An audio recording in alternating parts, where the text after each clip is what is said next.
Good afternoon, my YouTube viewers. It is Crystal here.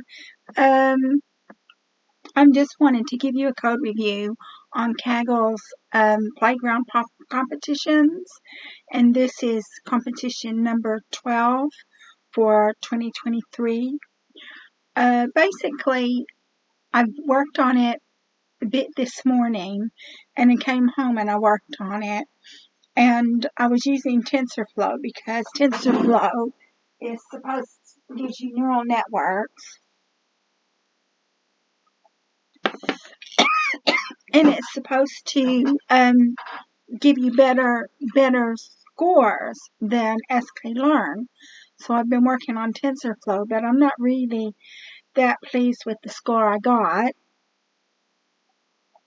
But I'll go ahead and give you the code review since I spent so much time working on it. I may as well give you the code review. And I did get on the leaderboard, not as high as I would like. So the problem statement is determine if the values indicate whether a kidney stone is present. But basically what it is it's probabilities. They want to know if the probability of a kidney stone being present. And I have written this program in Kaggle's Jupyter notebook, and it is stored in the repository that the competition question is stored in. But what I will do is I will give you a link to my Jupyter notebook in the description box down below, so if you want to look at my code, you can. So the first thing I did was I imported the libraries that I would need.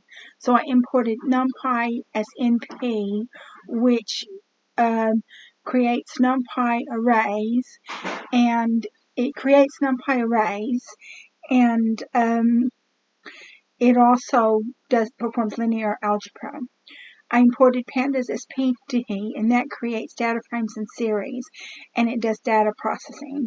I imported OS, which goes into the operating system.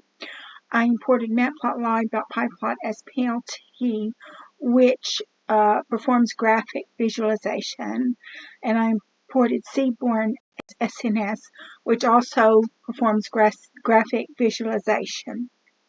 And then so what I did was I used OS to go in and get the files. And so we had 3 files, train, test, and sample submission. And then I read the files, and then I gave them the names, and converted them into data frames, and gave them the names train, test, and submission. So the first data frame is train, and you can see it's got 8 columns of data, the last column being the target. To check train info, it tells you that they're all numeric columns, so we don't have anything to impute, anything to convert to a number in code. And then we check for null values. We didn't have any null values, so we didn't have anything to impute. We didn't have to work on null values. And then we look at the test file, which is 7 columns of data by 276 rows. It's missing the target column because that's what we're going to have to predict on. And then we've got our test info, so you can see that they're all numeric columns of data. And then we've got our is null, so you see that we don't have any missing values either. And we check submission, so you can see that when we check submission, you can see that they're looking for probabilities because basically I did it as a probability. Okay. Now what we're going to do is we're going to analyze train.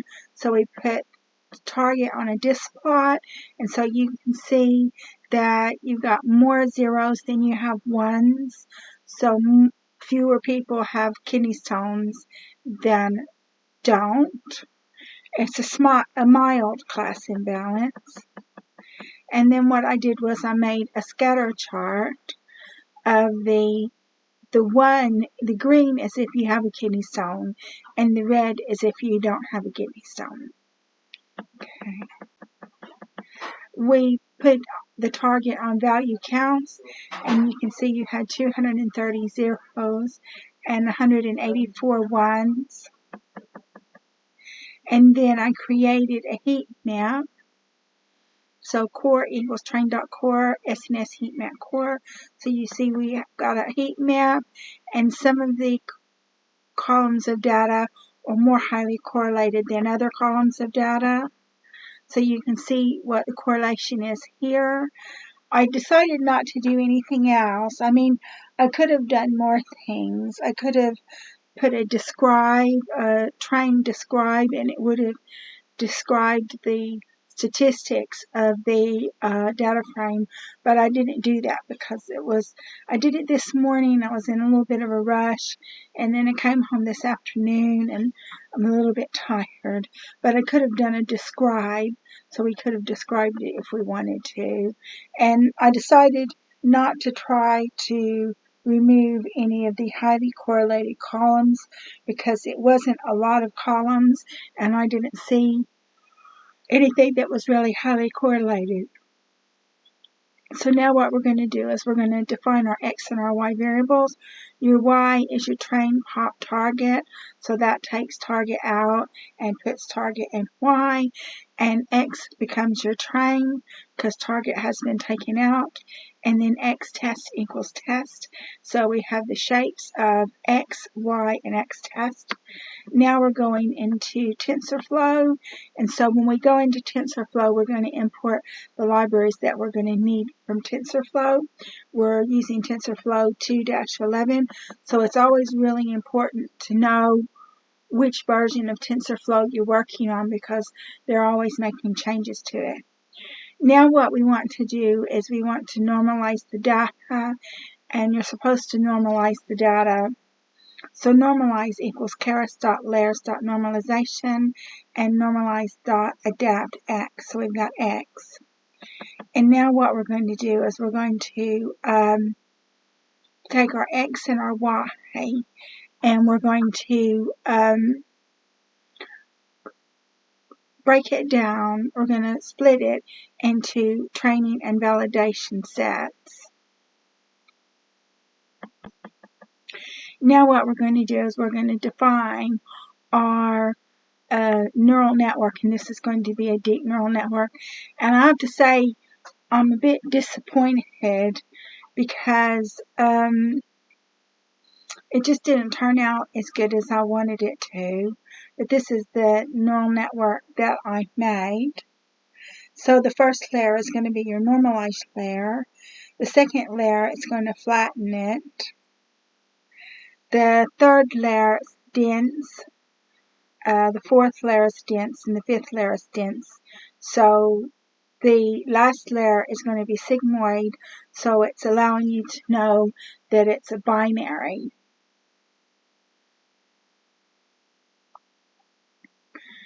And then we do a model summary. So normalization params is 15, flatten is 0, dense is 1024, the second dense is 33024, and the final dense is 257. And now we compile it. We do atom, binary cross entropy, and accuracy, and then we train the model, put it on to 100 epochs.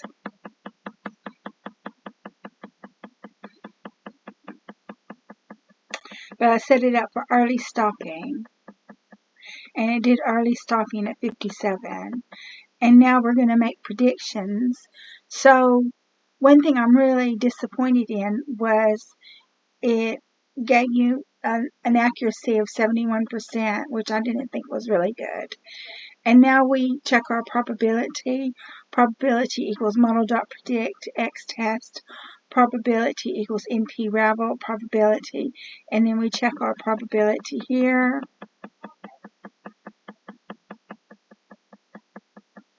And now what we do is we prepare our submission. submission target equals probability, submission to CSV, submission CSV index equals false, submission equals PD read CSV, and then submission CSV and submission.